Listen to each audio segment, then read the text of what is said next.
how come Mormons why don't they just say that they're not Christians, they're Mormons? Because if you ask them about their beliefs and everything, they'll say, well, we don't believe this, and we, saved by grace through faith alone or something like that. Why don't they just say that they're Mormons instead of Christians, because they don't agree with the New Testament?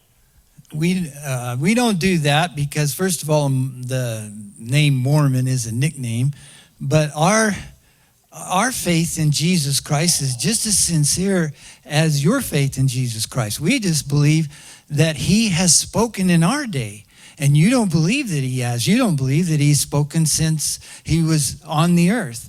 But we believe the testimony that the Lord has sent forth from the earth, testifying of many things and given us the fullness of the gospel. And much of that includes what you have, but there's much more than what you have, and that's why we call it the fullness of the gospel. And the one who brought it forth in 98% is Joseph Smith, right?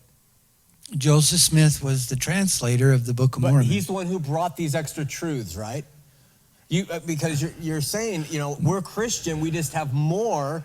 Okay, I see what you're saying. No, Venetia, we're not talking about temple worship. We're not talking about different doctrines that are different than the Christians have, that we speak in terms of restoration, the restoration of the gospel.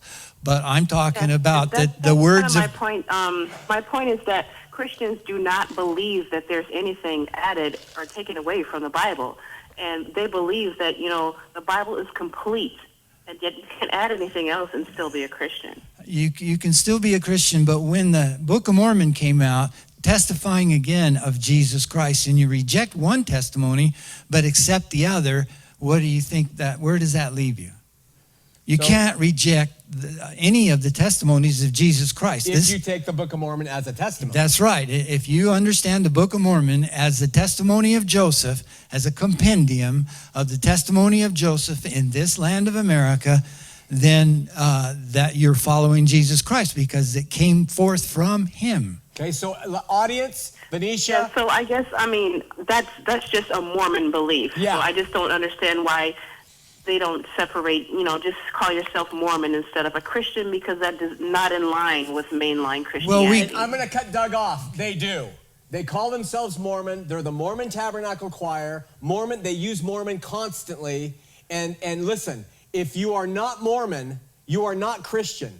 Last week, Doug said you have to accept the Book of Mormon. You have to for salvation, because it's the second witness, according to Doug. He believes that. So Mormonism says you can only be a Christian if you're a Mormon. We are Christianity. Everybody else has some truth, but they are not Christianity. So that's why, Venetia, they think they are the Christians. We use an ancient term called creedal Christianity to do the distinguishing. When you have to distinguish between them, so creedal Christianity believes in the creeds, and non-creedal Christianity believes in the Book of Mormon. I do not believe in the creeds, by the way, and I don't believe in the Book of Mormon. Then we have Shawn. That's right.